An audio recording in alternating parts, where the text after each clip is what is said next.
पहला,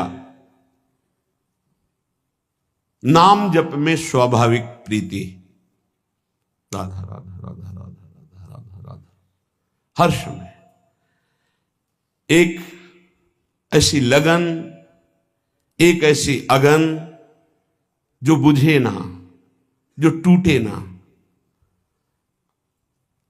नाम के प्रति एक विशेष प्रियता। हे भगवान की ऐसी प्रचंड माया है कि रोज नाम महिमा सुनते हैं, पकड़ नहीं पाते हैं, रोज सुनते हैं। कैसे बड़ा विचित्र खेल है। हम सब सुनते हैं, हम सबको पता है यहां से नाम रूपी धन लेके जाएंगे और कुछ नहीं। उसकी तरफ से कितने हम उदासीन हैं।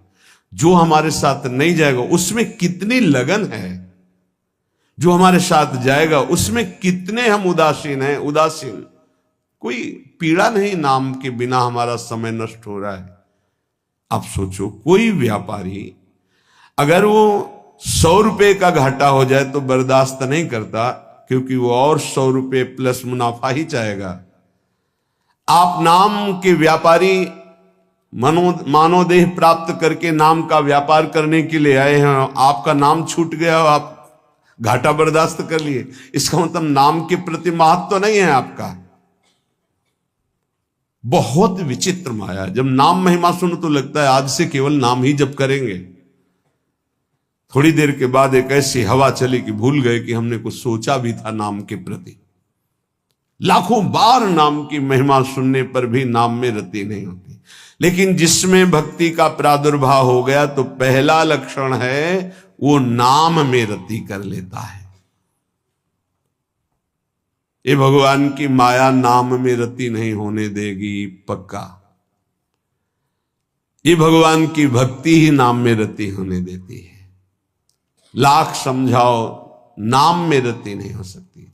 और सब कुछ करने का मन करेगा, नाम सुमिरन का ये निश्चित निश्चित निश्चित भगवत प्राप्ति। अगर आपकी नाम की माला चल रही श्वासों में, बस निहाल हो जाओगे। कुछ पकड़ो या ना पकड़ो, निहाल हो जाओगे। मान लो हमारी बात। अच्छा, शरीर से कार्य करो, उसके लिए तो नहीं कह रहे कि आप पद्मासन लगाकर बैठो, सिद्धासन लगाकर बैठो। शरीर से कार्यरत रहो। मन में नाम चलता है सिद्धों का, साधकों का मन में नाम नहीं चलता। 2-4 बार चलेगा फिर भाग जाएगा मन विषयों में, आप भूल जाएंगे। ये खूब अनुभव की बात कह रहे हैं। इसमें किसी का तर्क काम नहीं करेगा। अनुभव के आगे तर्क काम नहीं करता। पढ़ी लिखी बात पे तर्क काम करता है। सामने मनोनुकूल विषय आया, भजन छूट गया। मनोनुकूल शरीर आया, संबंधी आया, पद आया, छूट गया नाम। जबकि त्रिभुवन की राज्य लक्ष्मी देने पर भी आधे पल के लिए जो प्रभु का विस्मरण ना करे उसे भक्त कहते हैं, उसे भागवत कहते हैं, महाभागवत कहते हैं। ये 20 लक्षण में सबसे पहला लक्षण है नाम जपने में रुचि, स्वाद आ जाता है। स्वाद, ऐसा स्वाद आता है कि रातों जग जग करके उपासक नाम जप करता है। भोजन पाने में डरता है, नाम न छूट जाए। मित्रता करने में डरता है, नाम न छूट जाए। सगे सने संबंधियों से बात करने में डरता है, नाम न छूट जाए। बलिहारी है उसके चरणारविंद की, जो ऐसी नाम में स्वाद वृत्ति आ गई है। ये बड़ी विचित्र माया है। गोस्वामी तुलसीदास जी कह रहे हैं, हे हरि कस न हरहु भ्रम भारी। भारी भ्रम पैदा हो गया। लाख बार समझाओ फिर भी भारी भ्रम है। बहुत विचित्र है, बहुत विचित्र। जो जानता नहीं है उससे गलती हो जाए तो बात चलो गलती हो गई, लेकिन अपने लोग तो जानते हैं ना, सत्संग सुनते हैं, सत्संग कहते हैं, फिर गलती के तो चांस नहीं होने चाहिए। लेकिन सत्संग सुनो और सत्संग करो। नाम जब नहीं करोगे ना तो वही करोगे जिसको कहते हो नहीं करना चाहिए। कागज में लिख लो चाहे दिमाग में लिख लो, ये हम छाती की बात कहते, पढ़ी लिखी बात नहीं। भजन नहीं है तो बोलते रहो त्याग वैराग्य की बातें, सुनाते रहो, तालियां पिटती रहेंगी, लेकिन माया तुम्हें पीटती रहेगी। भजन है कुछ बोलना आता हो ना आता हो, सीधे भगवान से तुम्हारा संबंध हो, जो है वही प्रकाशित हो जाएगा। एक अद्भुत आनंद। जब निज सुख प्रकट होता है तो मन भोगों में नहीं आता। निज सुख बिन मन होई कि थीरा। यद्यपि मृषा सत्य भाषे, जब लगी नहीं कृपा तुम्हारी, हे हरि कस न हरहु भ्रम भारी। मेरे स्वामी, संसार को सत्य और सुख रूप मान करके आपको भूल जाता हो, भारी भ्रम है, बहुत भ्रम। आप देख लीजिए, देख लीजिए, आपके अनुकूल भोग केवल होना चाहिए, हो चाहे आंख का हो, चाहे कान का हो, चाहे नाक का हो, चाहे भोग का हो, चाहे किसी। प्रभु की याद नहीं आएगी। देख लेना क्या गजब का आकर्षण है। हर भोग में इतनी सामर्थ्य कि प्रभु को भुलवा दे। गजब की। तो धन्य है वो भक्त जो ऐसी परिस्थिति में राधा राधा राधा राधा राधा। कई बार हमने कहा है कि आप किसी भी भोग का वास्तविक सुख देखना चाहते हैं तो ठीक जब आप भोग रहे, चाहे रसेंद्री का हो, जनेन्द्री का हो, नेत्रेंद्री का हो, घ्राणेन्द्री का हो, उस समय आप नाम में चित्त लगा दीजिए, राधा राधा। फिर सुख मिले तो हमको बता देना। जब नाम भूले और उसमें एकाग्र हुए तो आपकी एकाग्रता और कामना के कारण आपको सुख दिखाई देता है, अन्यथा नहीं। प्रभु यद्यपि मृषा, बहुत झूठा सुख है, पर सत्य भास है, सत्य लग रहा है। नाथ कृपा कर दो, इस भ्रम को हटा दो, आपकी कृपा से ही हटेगा। अर्थ अविद्यमान जानिय, संस्कृति नहीं जाए गोसाई। बिन बांधे निज हठ सठ परवश, पर्यो कीर की नाई। प्रभु, यद्यपि यहां जितना कुछ सब मिथ्या है, सत्य है, यहां सब झूठा है। जो पहले था वो अब नहीं, जो अब है वो आगे नहीं रहेगा, खत्म होता जा रहा है। वो शरीर गए जिनको मां पिता कहते थे, गए वो, उनके मां पिता गए। ये जाने को तैयार हैं, जो जन्मे हैं वो बढ़ के जाने को तैयार है। होश में यहां कोई टिक नहीं रहा है, सब जा रहे हैं, क्रम से जा रहे हैं, समय से जा रहे हैं अपने अपने। लेकिन यहां जो लेने आए हो, कमाने आए हो, जिसे देव दुर्लभ कहा गया है, उससे क्यों उदासीन हो, उसको क्यों नहीं पकड़ रहे। पर हरि, यद्यपि यहां सब झूठा है, पर आपकी माया का इतना आकर्षण है कि सत्य भास रहा है। देखो, बैंक में 1 लाख रुपया जमा है, उसका 5 रुपया भी खर्चा नहीं करना है। अगर 5 रुपया मिल जाते तो 1,05,000 रुपया हो गए, 10 और हो गए 1,15,000। वो जोड़ते अब 2 लाख हो गए, अब 3 लाख हो गए। मरते समय उन्हें 3 लाख का चिंतन हुआ, सांप बन करके उसी घर में बैठे। कितना नाम जप किया, ये खास बात है। पर प्रभु, ये बड़ा भ्रम है, बड़ा भ्रम। छोटे मोटे की बात नहीं करते, जिनको ज्ञान है उनकी बात कर रहे हैं, और तो सब उसी में फंसे। अर्थ कौन सा सुख देता है? संख्या का। ये पकड़ी गई है बात।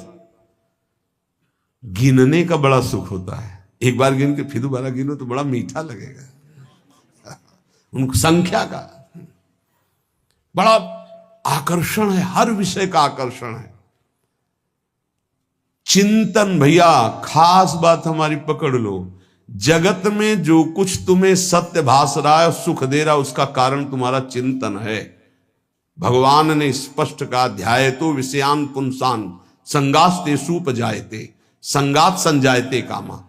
खास बात, अगर विषय चिंतन ना हो, धन चिंतन ना हो, भोग चिंतन ना हो, और फिर आपको तो कोई उसका महत्व नहीं। समलोष्टास्म कांचना, जिनका चिंतन भगवान में रहता है तो माटी का ढेला, सोने का और रुपया सब उनके लिए एक समान रहता है, कोई उसका महत्व नहीं रहता। महत्व न रहते हुए केवल व्यवहार दिखाई देता है, आंतरिक महत्व नहीं होता। प्रभु मैं ये जानता हूं, अर्थ अविद्यमान जानी, संस्कृति नहीं जाए गोसाई, बिनु बांधे निज हट सठ परवश पर्यो कीर की लाई। मैं जानता हूं कि मेरा शरीर भी छूटेगा, धन भी छूट जाएगा, मैं जानता हूं कि पुत्र आदि परिवार के मेरे नहीं है। नहीं, परिचय बताओ, ये 20 साल पहले कहां थे? अगर आपका बहुत घनिष्ठ प्रेम है कि मेरा इकलौता लाडला पुत्र है, तो ये 20 साल पहले कहां था आप बताओ। इसके बाद ये जो कहां जाएगा आप बताओ, कितने दिन रुकेगा आप बताओ? कुछ नहीं, बेमतलब जैसे स्टेशन में कोई आके मिल जाए और बैठ जाए, हाथ मिलाए, चाय पिए तो मुझसे अपनापन कर ले, उसकी गाड़ी आई, चले गए, रोना शुरू कर दे। बोले क्यों? बोले वो हमारा दोस्त था, चला गया। ऐसे जानबूझ के हम फंस रहे हैं। प्रभु जैसे जो तोता है वो जानबूझ करके बंद जाता है, कई बार होता है। प्रभु ऐसे जानबूझ करके हम फंस गए। अब ऐसी और भगवान बीच बीच में सब आसक्तियों को हटाने के लिए विरोध करवाते रहते हैं। कटु वचन, प्रतिकूल व्यवहार, पुत्र से, पत्नी से, पति से, सबसे समझ समझ, कोई तेरा नहीं। वो चाहे जितना पिटे, वो चाहेगा उन्हीं को। तब लगता है यार कैसी विचित्र माया है। ये अब भी नहीं समझ पा रहा कि कोई हमको इससे हटाना चाहता है, जिस राग को नहीं छोड़ सकते थे हटाना चाहता है। अब बोल राधा राधा, निकल पड़ भगवान की खोज में, तेरा मंगल हो जाएगा। नहीं नहीं, बंदे कीर मरकट की लाई।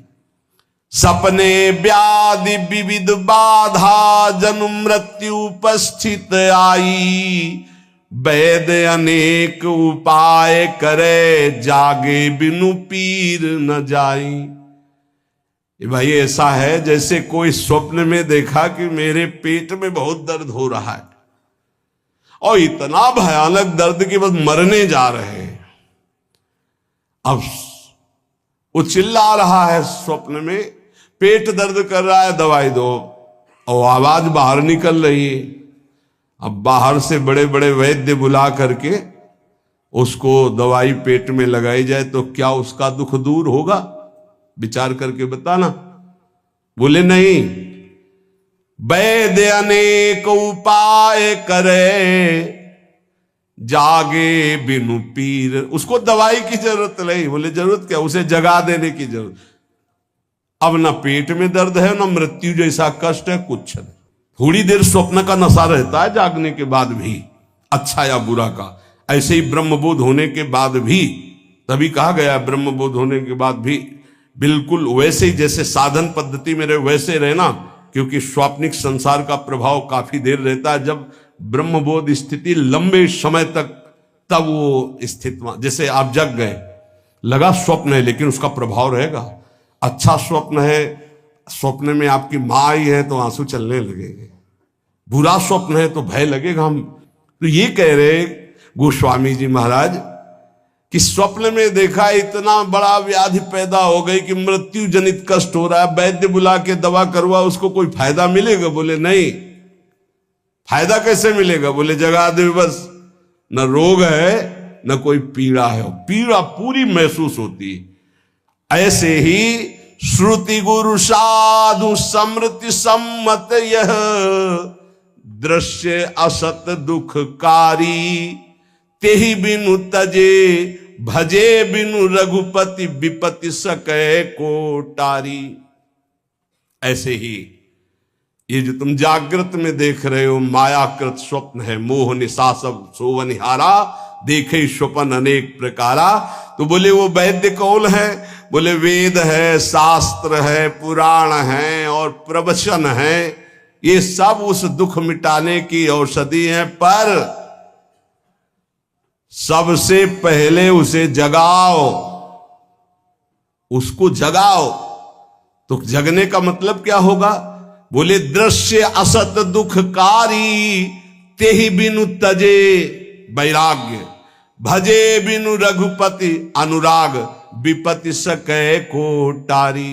संसार से वैराग्य और प्रभु से अनुराग हुए बिना ये भारी दुख परंपरा, पुनरपि जननम पुनरपि मरणम पुनरपि जननी जठरे शयनम, ये मिटने वाली नहीं। बहु पाए संसार तरन कहां, विमल गिरा श्रुति गावे, तुलसीदास मैं मोर गए बिनु, जीव सुख कबहू न पावे। मैं और मोर तोर तय माया, जब तक मैं मोर तय तोर नहीं जाएगा तब तक कभी सुख की अनुभूति नहीं होगी। ये ऐसा भ्रम फैल गया मैं मोर तय तोर का कि नाम में रति ही नहीं होती। तो पहला लक्षण उपाय है, संसार के जितने भोग हैं सब असत हैं। ये जादू के द्वारा रचे हुए हैं। जादू के द्वारा जब सामान रची जाती है तो होती नहीं है, केवल दिखाई देती है। आप छुओगे तो आपको दिखाई देगी, लेकिन आप उसका भोग नहीं कर सकते, उसमें है ही नहीं कुछ। वो केवल रचना तुम्हारे नेत्रों को मंत्र शक्ति से बांध करके संकल्प के द्वारा की गई। तो ये संकल्प के द्वारा रचना हुई भाई पूरी सृष्टि की। एको हम बहुश्यामा, यहां केवल परमात्म तत्व और वो दिखाई नहीं दे रहा, हमें भोग तत्व दिखाई दे रहा है। रसेंद्रिय का, नाना प्रकार की इंद्रियों का भोग, ये बहुत बड़ा स्वप्न है, बड़ा दीर्घ स्वप्न है। इसको जगाने के लिए संत महात्मा गुरुदेव ये कृपा प्रसाद कर रहे हैं। और जब जग जाओगे तब तुम्हें कोई रोक नहीं पाएगा भगवत प्राप्ति के लिए, क्योंकि पता चल जाएगा झूठा है, कौन सा भोग सत्य है। आप देखो ना कैसी आसक्ति है, 100 बार 1000 बार उसी भोग को भोग लो फिर भी मन कहता नहीं सुख तो वही है, राधा राधा राधा। ये तो कल्याण के लिए है, सुख वहां है। ये स्वाप्निक जो सत्य भाव स्वाप्निक बैठ गया है, ये सत्य बैठ गया है कि पाठ कर लो, नाम जप कर लो, इससे तो कल्याण होगा, लेकिन आनंद जो आएगा वो टीवी में आएगा, गेम खेलने में आएगा, वो इंद्रियों के भोगों में आएगा। ये तो कल्याण के लिए है। और ये पता लिए कि आनंद है तो भगवान में, और दुख है तो दुखालयम शाश्वतम संस। बड़ा विचित्र माया का जाल बिछा हुआ है, जिसने उन्हें बिछाया है वही तुम्हें निकालने के लिए कृपा भी कर रहे, सत्संग मिल रहा है। पहला है नाम जप, बैठा लो। भक्ति का पहला लक्षण है अव्याव्रत भजनात्, अखंड भजन, निरंतर भजन। भजन नहीं है तो भक्ति की पहली सीढ़ी ही नहीं तुम्हारे, तो फिर महल पर कैसे पहुंच जाओगे। पहला लक्षण राधा राधा राधा राधा, खूब नाम जप। दूसरा लक्षण, उस भक्त की जिह्वा से कभी भी किसी की निंदा नहीं निकल सकती। इनको अपने जीवन में स्वाध्याय के रूप में रखकर आचरण में उतारना चाहिए। कभी भूल कर किसी की निंदा मत करो, नहीं आपका भजन करने का भाव नष्ट हो जाएगा और भजन नष्ट हो जाएगा। तीसरा, चाहे जितनी अच्छी वस्तु आ जाए, चाहे जितना बड़ा मित्र आ जाए या कोई भी सांसारिक पद प्रतिष्ठा, कभी हर्षित मत होना। हर्षित हो गए तो भगवान का भजन छूट जाएगा। हर्ष मत करना। ये हर्ष द्वंद्व के अंदर आता है, हर्ष और शोक। बढ़िया कोई गाड़ी आई, कोई सामग्री आई, कोई हर्षित हो गए तो अगला लिखा है फिर आपको शोकित होना पड़े। हर्ष और शोक दोनों भजन को छीन लेते हैं, भजन नहीं होने देते।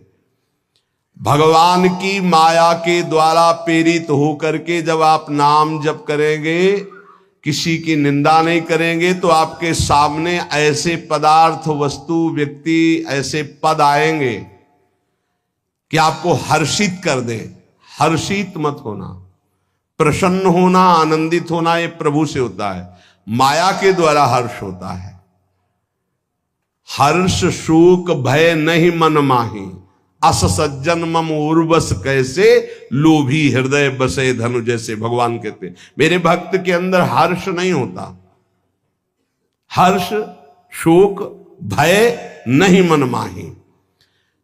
तीसरा ये, भगवान की माया के द्वारा कुछ भी आपके पास भेजा जाए आप हर्षित नहीं होइएगा, ये ध्यान रखिएगा। ये माया रचित वस्तु से हमें आनंदित नहीं होना। यदि नहीं हुए तो तुम शोकित नहीं होगे जब कोई नष्ट होगा, और जब हर्ष शोक नहीं होगा तो नाम चलेगा। जैसे एकांतिक में कई बार प्रश्न करते हैं कि हमारा पुत्र मर गया, भगवान पर श्रद्धा नहीं रही, हमारा तो भजन ही चौपट हो गया, अब हमारी श्रद्धा नहीं रह गई, वो हमारा सब काम चौपट हो गया, जब से भजन शुरू किया सब बाधाएं खड़ी हो गई, हमारी श्रद्धा नहीं रही। क्यों? पाप नष्ट हो रहे। भजन शुरू किया, माया ने विघ्न रूप प्रारब्ध को सामने खड़ा कर दिया। अगर चुपचाप सह गए, शोक आ गया है, नाम चल रहा है, चिंता मत करो, शोक आनंद में बदल जाएगा। हर्ष आया है, हर्षित मत हो, नाम जप करो, यही निरंतर आनंद में बदल जाएगा। हर्षित हुए तो शोकित होना पड़ेगा, शोकित हुए तो सब निराशा छा जाएगी, न प्रभु में आशा रह जाएगी न भजन में। चौथा, यदि कभी तुम्हारे सामने ऐसी परिस्थिति है किसी की कि वो बड़े दुख में है और तुम उसका दुख दूर करने में शरीर से, धन से, वस्तु से सक्षम हो, तो तुम्हें कभी उसकी उपेक्षा नहीं करनी चाहिए। ये बात जरूर ध्यान रखें, इससे बहुत लाभ होता है। किसी के दुख को देख करके उपेक्षा न करें। यदि अपने को अवसर मिला है तो श्री जी का बगीचा है, उसके सामने कोई सावन के समय, हो सकता है 18-20 वर्ष के बाद हो, बाहरी कोई संत भगवान वयोवृद्ध आए थे, तो उसी बगीचे के गेट के पास ऐसे जो परिक्रमा का किनारा है पड़े थे, और बहुत उनको शौच, वो वृद्ध थे, कोई देख नहीं। अब कौन यहाँ तो सब परिक्रमा लगा रहे, सब अपने राग रंग में मस्त। सुबह देखा था परिक्रमा करते समय तो सोचा ऐसे ही, फिर भिक्षा को गए तो दोपहर को देखा ऐसे, फिर भी लगा कि आराम कर रहे होंगे। शाम के देखा तो फिर वही, तब लगा शाम के दर्शन करने, तब नजदीक गए तो देखा वो बोल नहीं पा रहे थे। एक मित्र संत जो थोड़ा अर्थव्यवस्था वाले थे, उनसे प्रार्थना की, रामकृष्ण मिशन में भर्ती हुए, जो 8-10 दिन वो, तो उनका जो दुलार मिल रहा था ना, वो हृदय में जो आनंद प्रकट का, ऐसा लग रहा था मेरे प्रभु स्पर्श कर रहे हैं। हमारे पास सामर्थ्य नहीं है तो शरीर से, व्यवहार से, बुद्धि से, अगर अर्थव्यवस्था है तो अर्थ भी लगा करके, प्राप्त सेवा का त्याग करने से भजन में हानि हो जाती है। प्राप्त सेवा, अगर कोई पशु पक्षी मनुष्य ऐसा है जिसके सानिध्य को भगवान ने दिलाया, जैसे पूज्य भाई जी से हनुमान प्रसाद पोद्दार जी महाराज, एक वयोवृद्ध टीवी के रोग के जिनको घर वालों ने निकाल दिया था, वो ऐसे ही रोड के किनारे, बहुत ही बुरी दशा थी। तो किसी भक्त ने बताया कि ऐसा ऐसा कई दिन से देख रहे हो, बहुत। भाई जी नजदीक गए, उनको उठा के लाए, अपने एक कमरे में रखा, जांच करवाई तो टीबी बहुत बढ़ी हुई थी।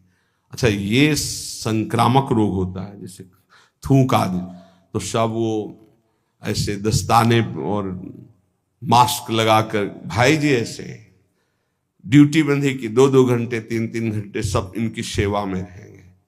अपरिचित, रोग ग्रसित, अनाथ, प्राप्त सेवा, ये भगवत स्वरूप है।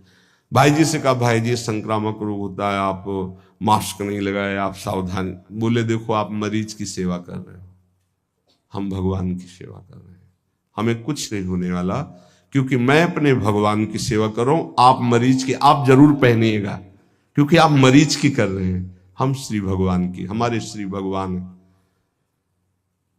बड़े बड़े महापुरुषों से शिक्षा मिलती है। कभी ऐसा अवसर मिले तो जरूर वहां प्रमाद नहीं करना चाहिए कि हमारा क्या नहीं, भगवान उस रूप में आपको कुछ विशेष स्थिति प्रदान करने के लिए सेवा का अवसर दिए। ये चौथा, प्राप्त सेवा का कभी त्याग ना करें। जैसे एक दो बार ऐसा हुआ है कि कई दिन से भूखे हैं बाबा, कहीं मिलेगा क्या, कहीं भोजन की व्यवस्था है क्या? भोजन की कहाँ व्यवस्था है तो मुझे पता नहीं, लेकिन आइए आप, जो कुछ भोग का श्री जी का, एक एक लड्डू लगा दिए, मिश्री लगा दिए, ऐसे वो रखा, आप इसे पाइए और अभी हम मांग के लाते हैं। हमारी जितनी सेवा में सामर्थ्य है उतना हम आपको, अगर आपके पास भोजन की व्यवस्था है और कोई दुखी है, भूखा है, प्यासा है, आप दे दीजिए। कोई ठंडी में कांप रहा है, आपको लग रहा है कि इसको जरूरत है, वास्तविक वो निरपेक्ष है, अपना शाल अपना स्वेटर पहन, फिर आप देखिए आपको हृदय में कैसा आनंद, कैसे आपके सुकृत उदय होते हैं। बहुत रहस्य की बात है। प्राप्त सेवा का त्याग करने से श्री जी के भजन में विक्षेप पड़ जाएगा और उपासक का भाव क्षीण हो जाएगा। वो चाहे किसी पशु पक्षी की हो या किसी मनुष्य की, अगर सेवा प्राप्त हो गई है तो उस समय उपेक्षा ना कीजिए, है ये तो ऐसे संसार है सब भोग नहीं। आप पूज्य राधा बाबा के पावन चरित्र में अवध धाम कनक बिहारी जी के दर्शन कर ले, रास्ते में गधे के रूप में, भगवान ही सब रूपों में, तो बहुत ही घाव कौवा ऐसे जिंदा नोच रहे थे। बाबा ने देखा तो सब, अब बाबा प्राय मौन रहते थे, अपना अचला उतारा, पूरा उड़ा दिया, और बस एक ऐसे ऐसे मक्खियां उड़ा रहे। भाई जी को चिंता रहा करती थी, क्योंकि बाबा भावावेश में कभी भी कहीं भी खड़े हो गए, कहीं तो पीछे मुड़ के दे, राधा बाबा कहाँ है, पता नहीं कहाँ है। अब दौड़ भाग हुई तो देखा कि अरुण वस्त्र का जो भगवा वस्त्र है वो उस गधे को उड़ाए हुए आप ऐसे, तो कहा कनक बिहारी के पट बंद हो जाएंगे इतने, जब तक ये परम धाम नहीं जाएगा तब तक हम कनक बिहारी के दर्शन नहीं करेंगे। अभी जब इतने बड़े महापुरुष का वस्त्र ऊपर पड़ गया और हाथ लग गया तो भोग कौन सा रह जाएगा। प्रारब्ध क्षय हुआ, शरीर पूरा हुआ, अवध धाम में शरीर पूरा हुआ, वो भगवान को प्राप्त हुआ, क्योंकि महाभागवत बैठे हुए दुलार कर रहे। ये पशु पक्षी कोई भी, प्राय महान भागवतों में दृश्य देखा गया। पांचवा, भारी दुख उपस्थित होने पर भी किसी से सहयोग ना मांगे। भक्त, हमें नहीं मांगना, हमें प्रभु की तरफ देखना। अगर उनकी तरफ से कोई भेजा हुआ है तो मानते हैं कि निमित्त बनाकर प्रभु ने इसको भेजा है, हमारी कोई पर्सनल मांग नहीं, पर्सनल संबंध नहीं। तभी आप भगवत भाव को जान पाएंगे कि कितनी कृपा हम पर है। अपना भारी से भारी समस्या में केवल संबंध प्रभु से रहना चाहिए, किसी अन्य के प्रति हमारा भाव ना जाए। ये अध्यात्म है, इसे ठीक से समझ लीजिए। भारी से भारी दुख उपस्थिति होने पर भी हम किसी से सहयोग ना मांगे, अन्य किसी से। हम उसको जितना निवृत्त कर सकते हैं जो व्यवस्था दी प्रभु ने, नहीं तो हम प्रभु की तरफ देखते हैं। सच्ची मानना, बड़ी से बड़ी व्यवस्था एक क्षण में वो प्रभु कर देते हैं। निमित्त किसी को बना दे तब आपको लगेगा ये श्री जी के द्वारा किया हुआ विधान है, मेरे द्वारा नहीं। छठा, तुम्हारे पास जो भी वस्तु है, जो भी पद है, जो भी संपत्ति है, वो केवल श्री भगवान के द्वारा दी हुई है, वो श्री भगवान की है, ऐसा भक्त प्रतिपल मानता है। नाथ सकल संपदा तुम्हारी, मैं सेवक समेत सुत नारी। साधन वैराग्य मार्ग में जो तपस्या है, जो भजन है, जो ज्ञान है, जो वैराग्य है, जो प्रेम है, जो भी, वो प्रभु के द्वारा प्रदत्त है, इसलिए कभी उसका अभिमान न करे, न बाहरी पद प्रतिष्ठा संपत्ति का, न आंतरिक तप समाधि आदि तक का। सातवां, कोई भी प्राणी कितना भी तुम्हारे प्रति, वही जो अभी वृंदावन महिमामृत में सुना, कितना भी अपमान करे, निंदा करे, अपराध करे, चुप रहना, सहन कर जाना, कुछ मत बोलना। उसकी तो तुम्हारी क्षमा ही जाकर के बुद्धि ठीक कर देगी। दंड से ज्यादा क्षमा में बल होता है, ध्यान रखना। भगवान शिव कह रहे हैं, अपने कर्म जाए अपकारी, उमा क्षमा साप होते भारी। यदि आपने क्षमा कर दिया तो आपका आनंद बढ़ेगा, और वो क्षमा उसके लिए सांप से भी अधिक दंड जाकर के देगी। हमें ऐसी भी भावना नहीं करनी, हमें हृदय से क्षमा करना है, पर वो अपकार करने वाला अपने आप जलेगा, अपने आप नष्ट होगा। आपको क्षमा ही करना। जैसे किसी किसी की सोच है कि अगर उसे क्षमा कर दिया तो बढ़ता चला जाएगा। नहीं, ये क्षमा ही अस्त्र है, उसको जाकर के परास्त करेगी, उसके हृदय को, उसकी बुद्धि को ऐसी जगह गिराएगी, उठ नहीं पाएगा। उमा क्षमा साप उते भारी, सांप से भी, दंड से भी ज्यादा उसका वो क्षमा हिसाब कर देगी। आपकी तरफ से क्षमा होना चाहिए। ये संत, ये भक्त, ये वैष्णव जनों का बल होता है। क्षमा एक बल है। आठवां, अपने गृह कार्य करते हुए या अपने साधन कार्य करते हुए बुद्धि को चंचल ना होने दे, अपने साधन पे रखे, अर्थात नाम जप चलना चाहिए। कार्य करते हुए, अपने साधन कार्य को करते हुए बुद्धि को चंचल ना होने दे, उसे अपने लक्ष्य में रखिए, अपने आराध्य देव में रखिए, श्यामा श्याम में रखिए। नवा, मृदु भाषण कीजिए, कभी कठोर भाषण, उद्दंडता पूर्वक ऐसे शब्द ना निकल जाए कि किसी के हृदय में चोट पहुंच जाए, किसी का हृदय दुखी हो जाए, ऐसा नहीं बोलते। बहुत संभाल के भक्त को बोलना चाहिए। आपकी वाणी नाम जप करती है, इसलिए कोई ऐसे शब्द ना निकले। बहुत भूल हो जाती, कभी कभी ऐसे शब्द निकल जाते हैं जिनको फिर बाद में बड़ा पश्चाताप होता है। यद्यपि हितकर भावना से ही निकलते हैं, पर वो नहीं निकलने चाहिए, क्योंकि भजन करते हो सत्य हो जाएगा उसके ऊपर। मान लो धाम वास करते हो, भजन करते हो, आपने शासन के लिए ही बोल दिया कि भोगोगे, दुर्गति हो जाएगी, मान लो, नहीं बोलना है।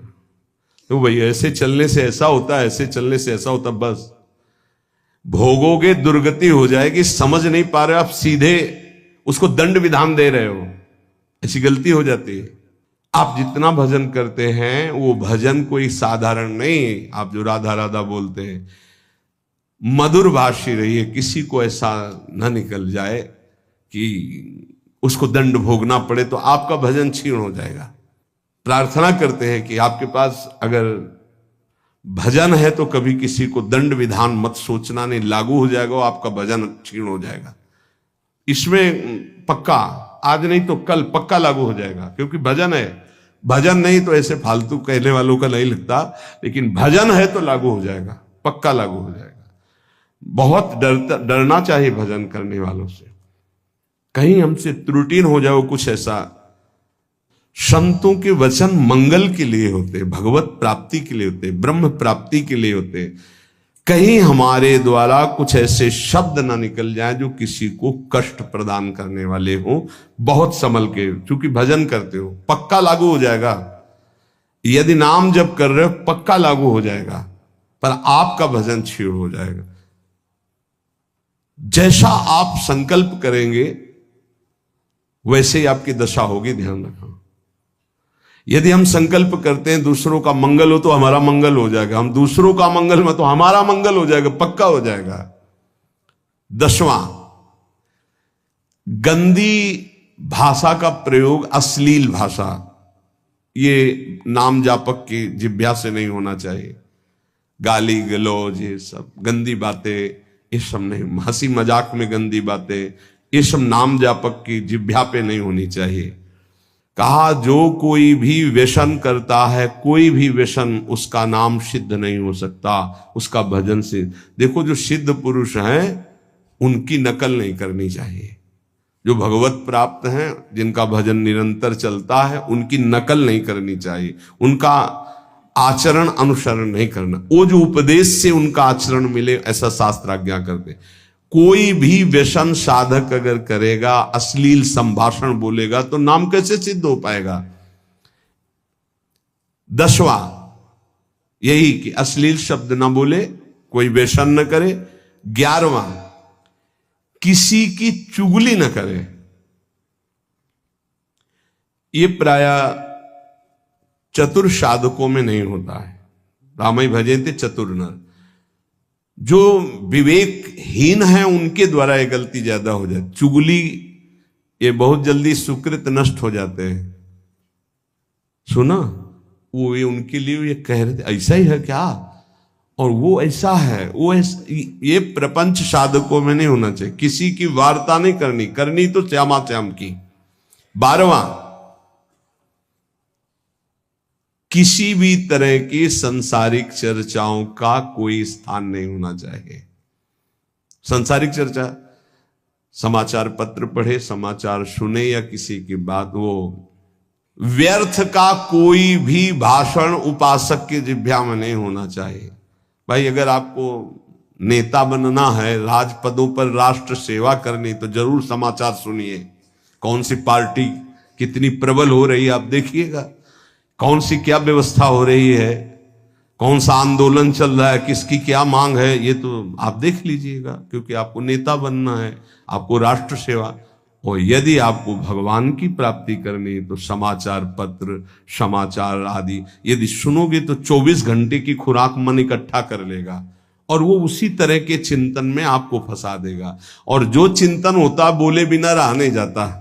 पुण्यात्मा का, महात्मा का लक्षण है, कितना नाम जमा किया, बोला राधा, अब इसकी कौन सी कीमत है। ये महत्व का समझ में आएगा, वो महत्व समझ में आएगा। इसीलिए यह कह रहे, ये व्यर्थ के संभाषण सुनना, व्यर्थ की भाषण की वृत्ति रखना। समाचार पत्र, दुनिया में क्या हो रहा है, भगवान की प्राप्ति में सबसे ज्यादा बाधक ये है, ध्यान रखना। फिर चित्त वृत्ति वहीं लगती है। और आजकल भगवान की माया के द्वारा कृपा हुई है कि मोबाइल सबके पास है, सर्च करो, संसार को देखो। बचो भाई, अगर भक्ति का रंग बिल्कुल अपनी भक्ति फीकी लगने लगेगी। जब इन बातों को सुनोगे, इन बातों को देखोगे, तो आपको अपनी भक्ति फीकी लगने लगेगी। हाँ, लगने लगेगा। माया बहुत प्रचंड है, तभी तो बड़े बड़े त्राहिमाम बोलते इस माया के आगे। ऐसे ऐसे महान भागवत हुए, ऐसे रोटी मांगी 2 टुकड़े मिले, ऐसे चबाया, 5 रात दिन भजन कर रहे हैं। क्या मिला उनको? अनंत कोटि ब्रह्मांडों का ईश्वर उसके अधीन हो गया। अब आप थोड़ा सा विचार करो, भारत में कितना रुपया होगा? ऐसे कितने बड़े बड़े देश हैं जो इससे भी ज्यादा समृद्ध और धनशाली, अमेरिका, सब जगह कितना रुपया, सोना चांदी जो उखड़ आया है बाहर, कितना दबा है, कितना ऐसा विश्व में है। और ये जितना सब कुछ है, धनाध्यक्ष कुबेर के कोने के बराबर नहीं है। और धनाध्यक्ष कुबेर के पास जितना, वो लक्ष्मी जी के एक चरण चिन्ह में विराजमान है। और लक्ष्मी जी भगवान नारायण के चरणों को सहलाती रहती है। भगवान अर्ध निमीलित नेत्रों में उनकी तरफ देखते भी नहीं। अब आप विचार करो, ऐसे भगवान की आप आराधना कर रहे हो, आपको संसारिक रुपया, पैसा, महत्व जाग जाए तो हानि नहीं हो गई? जैसे वमन को देख करके घृणा पैदा होती है, ऐसी बातों को सुन करके घृणा पैदा होना चाहिए। लेकिन संसारिक महत्व जागृत हो जाएगा। उपासक को चाहिए कि ये सब बातें कभी ना सुने, बड़ा प्रभाव होता है। कुल्ल जी अल्लाह जी का चरित्र सुना, उसमें जो छोटे भाई थे जन्म से वैरागी हुए, लेकिन जब जवान थे एक जंगल में पड़े हुए थे, विश्राम कर रहे थे, तो वहीं आकर के राजकुमार की पूरी सवारी, अब वहां बहुत सी नृत्यांगनाओं सब राज सुख पड़े पड़े देखते रहे। उनके मन में आया कि बचपन से भगवान का भजन कर रहे हैं, यार सुखी जीवन तो यही है। समय समय पर सब सेवाएं अप्सराएं नाच रही विविध प्रकार के। मन में छा गई वासना कि यार सुख तो राजकुमार को ही है। इस जन्म में राजकुमार से ही मित्रता हुई, साथ ही उनको दूसरा जन्म लेना पड़ा, और वैसे ही भोग सामग्री वैसे ही। ये तो कहो भगवान का भजन कर रहे थे तो उनके भाई बड़े भजनानंदी निकले, जिससे उनके हृदय में पुनः भक्ति जागृत हो गई। एक भी बात अगर तुम्हारे हृदय में वासनात्मक रहेगी, कुछ नहीं बनने वाला। वो वासना जब तक तुम्हारी पूरी नहीं होगी, आगे ना भजन बढ़ेगा ना भगवत प्राप्ति होगी। कह रहे हैं अनपायनी भक्ति दो, विभीषण जी कह रहे हैं, बोले नहीं पहले लंकाधिपति बनो, क्योंकि पहले तुम हृदय में उर्कछ प्रथम वासना रही। ए भाई कुछ नहीं है, कुछ नहीं है।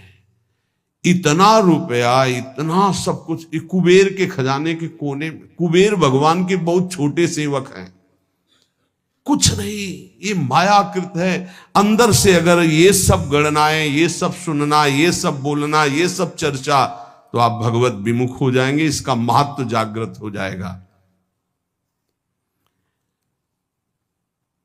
13वां, किसी से किसी भी चालबाजी से धन का अपहरण करने की कोशिश न करे। ये ले जाओ, दूसरा छू लेगा तो काम नहीं करेगा, देख ना पावे ऐसी जगह रखना, वो कहीं ना कहीं तो रखेगा, काम नहीं बना, किसी ने छुआ होगा, पक्का वो मंत्र था ऐसा ना, किसी ने छुआ होगा। ऐसी ऐसी चालबाजियां, ऐसे ऐसे। तो यहां जो इशारा कर रहे हैं उड़िया बाबा कि साधक होकर के किसी भी तरह की ऐसी कोई धन अपहरण करने की बातें न की जाएं। 14, कोई भी भगवत विमुख कार्य ना किया जाए जिससे हमारा भजन छूट जाए, ऐसे कार्यों का कोई अनुष्ठान न ले। बहुत से ऐसे कार्य होते हैं जो धर्मार्थ दिखाई देते लेकिन उनमें भजन छूट जाता है, तो विरत बहुकर्मा। 15, हित मित पथ्य मेद, ऐसा भोजन करें।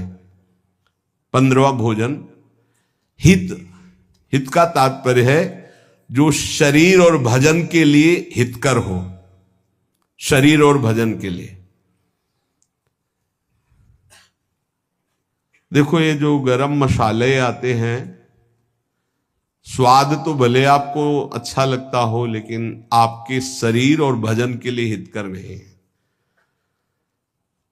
जो जिससे नहीं सब्जियों में डालते हैं, क्योंकि उसमें कुछ ऐसे होते हैं जिनमें वो सब पड़ा होता है, जो निषेध है सात्विक वृत्तियों का, पर बनता स्वादिष्ट उन्हीं से। हल्दी धनिया नमक और छौंक लगा दो, पूरा सात्विक भोजन।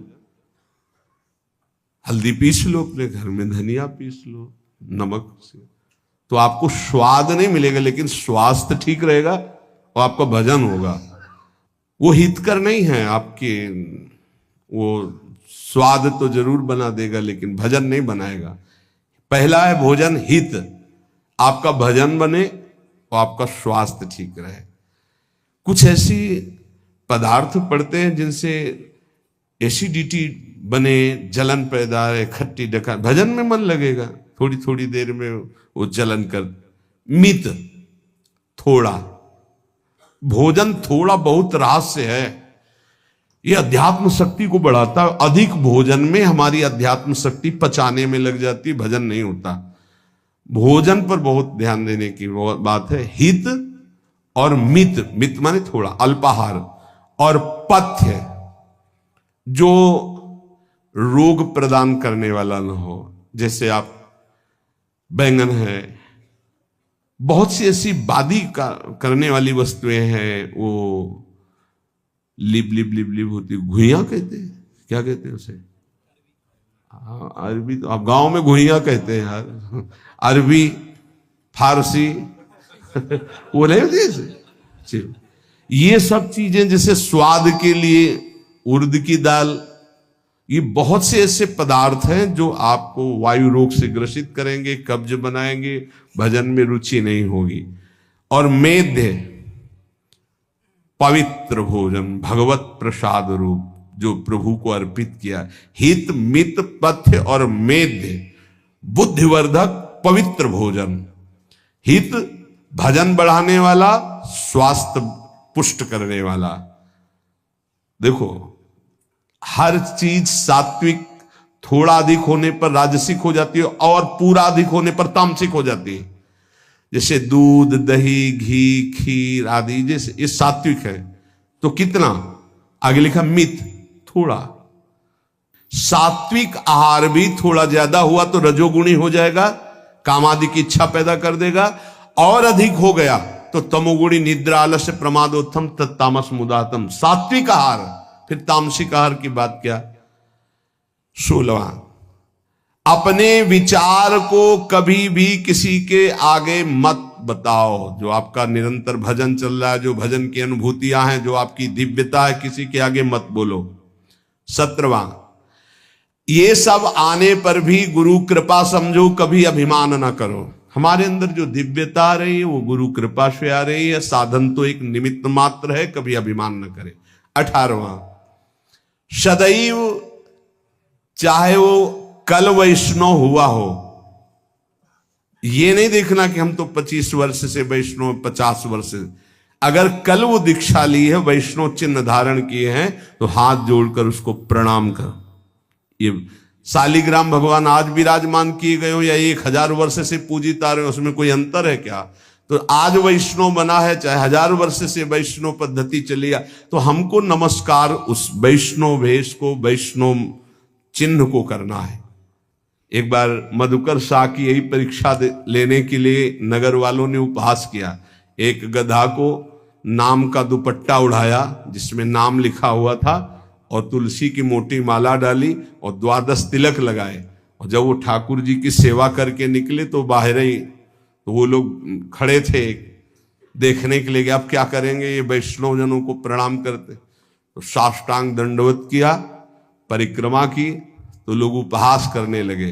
तो उनका अहोभाग्य मेरी भक्ति का चमत्कार कि मेरे राज्य का गधा भी वैष्णव है, और साष्टांग दंडवत कर, उनको क्या पता चले कि किस कोटि के महापुरुष मधुकर शाह जी।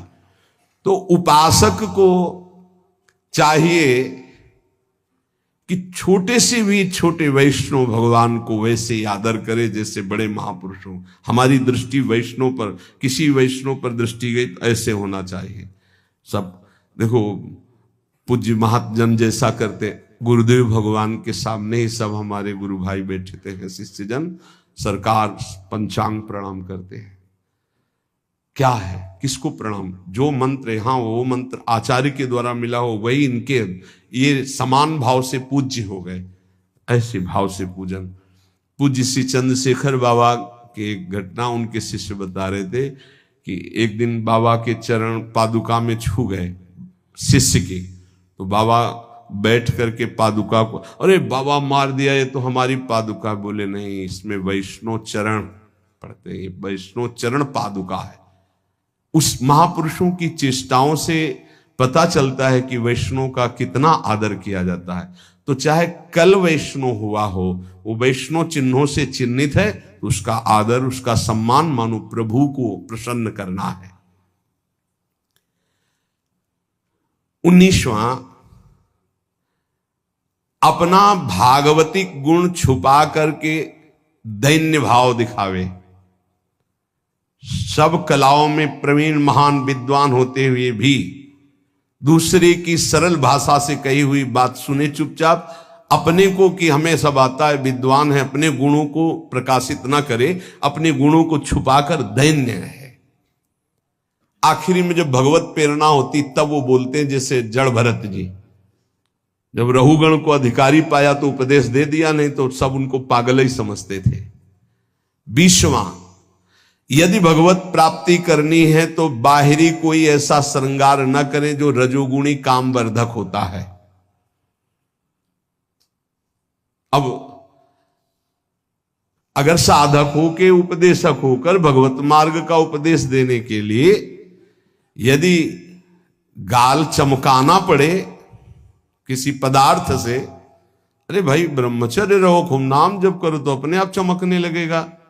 शरीर स्वस्थ हो और ब्रह्मचर्य रहे और नाम जप करे तो अपने आप मुख प्रसन्न तन तेज विराजा। आजकल किसी किसी के बहुत चमकते हैं, वो लगा करके चिकनाहट लगा करके, तो तुम खुद ही रजोगुणी लगाए हो तो कैसे उपदेश काम करेगा।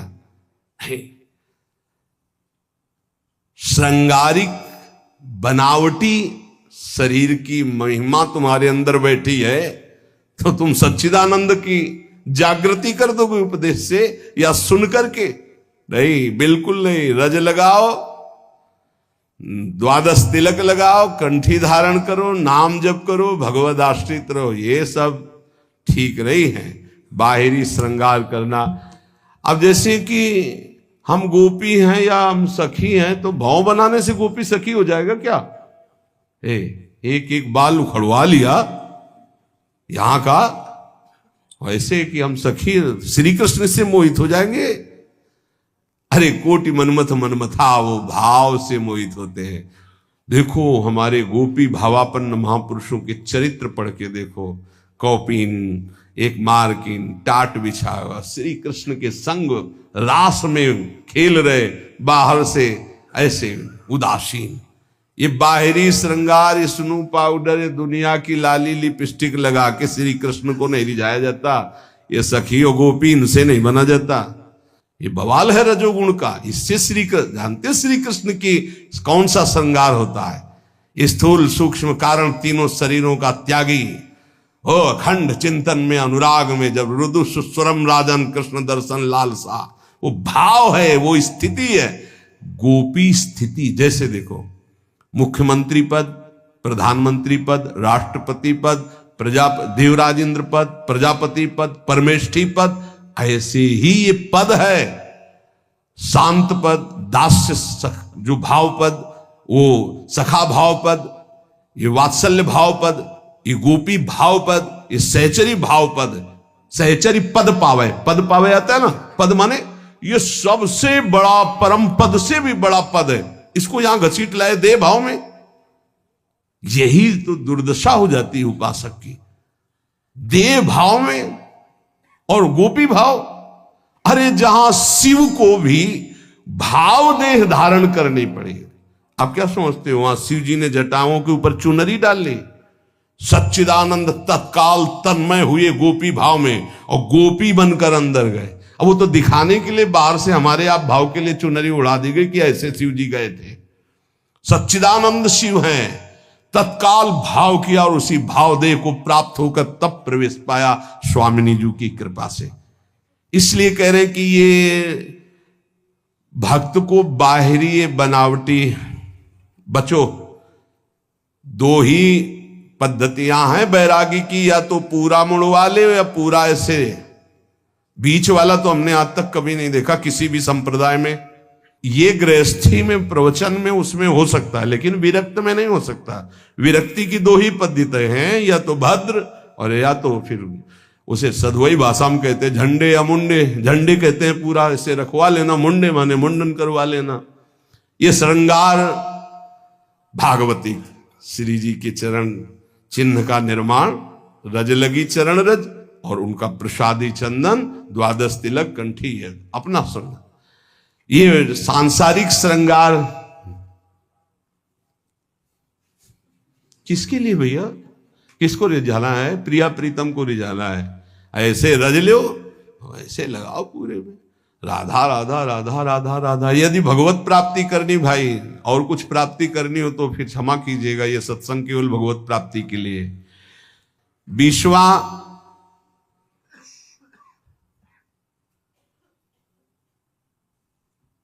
निष्पक्ष हो करके पूरा जीवन व्यतीत कर दो, किसी को अपना स्वीकार न करो।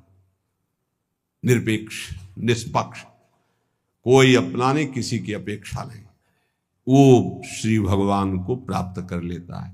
ये 20 महान सद्गुण भक्त में जागृत हो जाते हैं।